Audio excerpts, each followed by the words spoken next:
Halo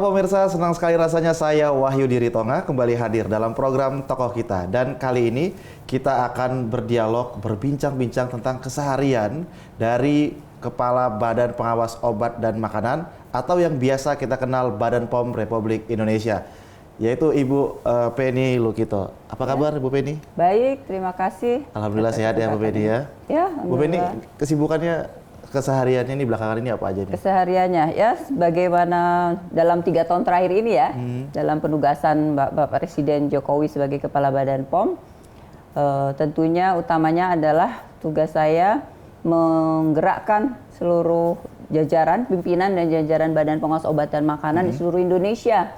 Apalagi kami baru saja mendapat sumber daya manusia CPNS 1060 tambahan. 1060. Jadi sekarang hampir sekitar 5.000 ya, dengan yang non PNS tentunya di 5.000 lebih pimpinan dan jajaran dari Badan Pengawas Obat dan Makanan untuk menempati pos-pos di seluruh wilayah Indonesia.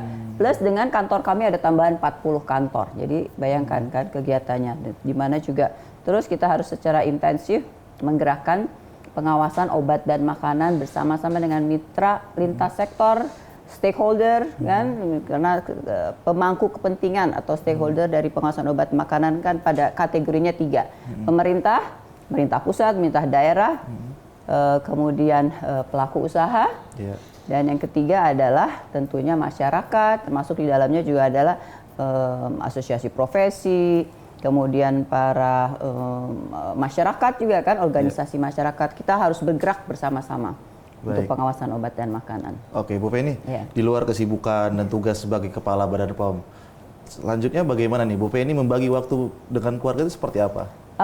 Ya, alhamdulillah saya seorang ibu juga, seorang istri, dan seorang ibu dari 4 orang anak yang jaraknya jauh-jauh, jadi ada yang sudah dewasa, yang paling kecil masih SMP.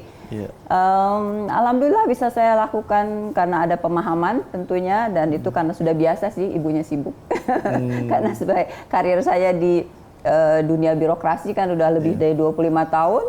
Waktu saya sebelum di Badan POM adalah saya perencana nasional di Badan Perencanaan Pembangunan Nasional. Sana juga sama, hampir sama tugasnya, sering keluar daerah ya. Dan saya kira kesibukan saya, walaupun tentu ya kesibukan lebih di sini, tapi keluarga memahami ya. Jadi saya kira alhamdulillah semuanya bisa berjalan, tapi tentu keluarga adalah utama ya, tentu prioritas itu sih sudah pasti.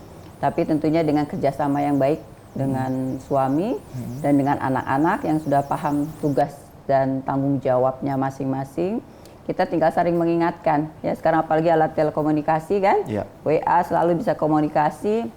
Kalau perlu juga bisa dipasang ini apa kamera dan bisa kita komunikasi dan bisa lihat anak saya sedang apa di rumah.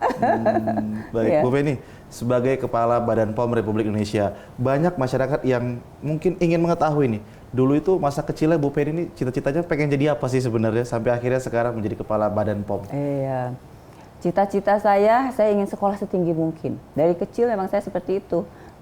Bahkan mungkin karena saya melihat juga ya, karena ada saya dulu 6 orang bersaudara. Ayah saya seorang pendidik ya, dosen ya. Kemudian mungkin dari hubungan saudara gitu saya melihat sebagai wanita, sebagai perempuan saya harus mempunyai pendidikan ya untuk bisa hadir, karena saya ingin hadir di masyarakat. Saya dari kecil kelihatan saya udah ingin memberikan kontribusi yang besar untuk masyarakat. Ya, waktu itu sih kepikirnya ingin jadi polisi, ingin jadi tentara ya. Tapi hal seperti itu gitu. Mungkin jadi akhirnya ada kaitannya juga sekarang, Tuhan memang ada aja jalannya. Tapi saya yang penting adalah saya harus punya pendidikan yang setinggi mungkin gitu ya. Saya melihat bahwa seorang perempuan dengan pendidikan setinggi mungkin itu akan lebih posisinya lebih bisa diterima ya, artinya apalagi di dunia yang ini kan dunia yang lebih dominannya laki-laki ya, karena di dunia publik ya, apalagi dulu di perencana ya itu kan juga laki-laki lebih dominan ya. Tapi akhirnya saya ditempatkan di Badan POM, di mana di sini malahan perempuan lebih dominan. Jadi agak berubah juga di sini. Bagaimana malahan mungkin saya sekarang mengelola bagaimana menggerakkan juga yang lebih balance ya, kepemimpinan, organisasi yang lebih balance, di mana ada laki-laki dan perempuan juga harusnya dalam kepemimpinan juga jumlahnya sama, sehingga saling mengisi ya, karena peran perempuan dan laki-laki itu mempunyai fungsinya masing-masing. Dan apalagi dunia publik ya, memang peran perempuan itu pemikiran perempuan harus ada, tapi juga pemikiran laki-laki juga harus ada. Jadi kalau di dalam satu organisasi di mana malah masih unbalance antara laki dan perempuan, harus kita balance gitu. Dan itu juga yang sekarang saya gerakkan di sini adalah kepemimpinan laki-laki harus ada juga di Badan Pengawas Obat dan Makanan. Ya, karena obat dan makanan adalah untuk kita semuanya sebagai satu keluarga, tidak hanya perempuan, laki-laki juga harus ada perannya dalam pengambilan keputusan yang baik kan untuk obat dan makanan. Di semua lini, bukan hanya di keluarga saja, tapi juga di masyarakat. Oke, Bu Penny, di balik kesuksesan karir seorang Bu Penny Lukito, seperti apa sih pengaruh dari dukungan keluarga maupun orang tua? Sangat. Orang tua ya. Iya pasti ya, keputusan saya untuk sekolah terus ya, untuk mencari pendidikan setinggi mungkin, terus memberikan kontribusi saya ke masyarakat, tentunya ada pembelajaran atau dari orang tua ya, dari ayah saya, dari ibu saya. Jadi nasihat-nasihat ibu saya itu masuk ke dalam ingatan saya gitu. Kemudian itu kelihatannya akan mempengaruhi keputusan-keputusan saya. Ibu saya dan juga kejujuran yang saya dapatkan, contoh kejujuran yang saya dapatkan dari ayah saya. Itu jadi pegangan saya sekali, dan kekuatan. Makanya saya selalu menyampaikan juga pada teman-teman di sini. Untuk saya, kejujuran itu adalah penolong saya. Gitu. Jadi kalau kita selalu berbuat jujur, percayalah bahwa kita akan selalu mendapatkan pertolongan dari manapun. Dan dalam perjalanan karir saya, itu yang saya rasakan. Kejujuran itulah yang harus kita lakukan, karena itu adalah kekuatan yang akan membantu kita. Nah, itu saya dapatkan dari orang tua saya. Sehingga dengan demikian, itu pun juga yang saya berikan pada anak-anak saya. Ya. Jadi dan saya kira juga anak-anak itu mencontoh dari orang tuanya ya. Kadang-kadang kita tidak perlu harus bicara dengan kata. Sikap kita itu akan menjadi contoh untuk anak-anak kita. Ya. Dan itu yang juga yang saya dapatkan dari contoh yang saya dapatkan dari ayah dan ibu saya. Dan itu sangat membuat energi untuk saya untuk mencapai dalam segala prosesnya ya. Untuk saya sampai dalam titik seperti sekarang ini, itu juga kan bukan sesuatu yang mudah ya. Apalagi saya ada di di dunia laki-laki ya, di dunia masyarakat, dengan peran saya yang harus saya selalu utamakan adalah sebagai seorang perempuan, tapi juga harus berkontribusi secara profesional tentunya di dalam profesi saya sebagai seorang birokrat ya. Dan itu bukan sesuatu yang mudah, perjuangan juga, dan peran suami ya, peran pasangan kita mendamping kita sangat-sangat menentukan. Tentunya tanpa adanya kerjasama, izin ya, kerjasama dan persamaan visi dalam mencapai perjalanan kita ya, perjalanan hidup kita, perjalanan karir, perjalanan keluarga.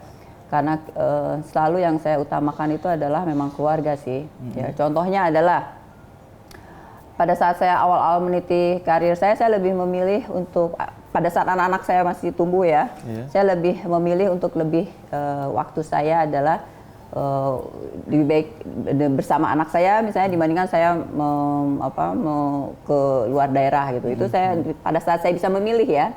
Tapi akibatnya tentu bisa jadi karir kita agak lambat sebentar gitu ya, di awal-awal anak-anak masih proses. Tapi akhirnya ternyata saya diberikan kesempatan sekarang setelah anak-anak sudah besar, barulah saya dikasih tanggung jawab yang besar ya. Tapi saya bisa punya kesempatan untuk saya keluar daerah kemana, di semua wilayah Indonesia ya. Pada saat dulu saya memilih untuk tidak keluar kota, waktu itu saya pikir, aduh sayang sekali waktu saya pada kesempatan di Bappenas itu untuk pergi ke seluruh wilayah Indonesia, dan karir saya bisa cepat. Sebenarnya karir saya bisa cepat kalau saya mau. Kalau saya benar-benar fokus saya hanya untuk karir. Tapi enggak, semua itu ada waktunya, dan ternyata keputusan saya untuk di awal-awal lebih banyak waktu untuk keluarga itu ada waktunya akhirnya di mana saya bisa memberikan full untuk melaksanakan tanggung jawab saya yang ternyata besar ya, untuk membangun pengawasan obat dan makanan di Indonesia ini ya. Pada saat saya datang ke sini dan dan saya mendapatkan banyak hal yang harus diperbaiki dalam sistem pengawasan obat dan makanan di dalam organisasi Badan POM. Nyata itu membutuhkan full pemikiran dan waktu saya ya. Oke, Bu Feni. Iya. Bu Feni, selanjutnya seperti apa nih? Apa yang telah dicapai dan apa yang ingin dicapai selama mengemban sebagai Kepala Badan POM Republik Indonesia? Namun kita tahan terlebih dahulu. Usai jeda kita akan lanjutkan kembali berbincang-bincang dengan Kepala Badan POM Republik Indonesia, Ibu Penny Lukito. Oke.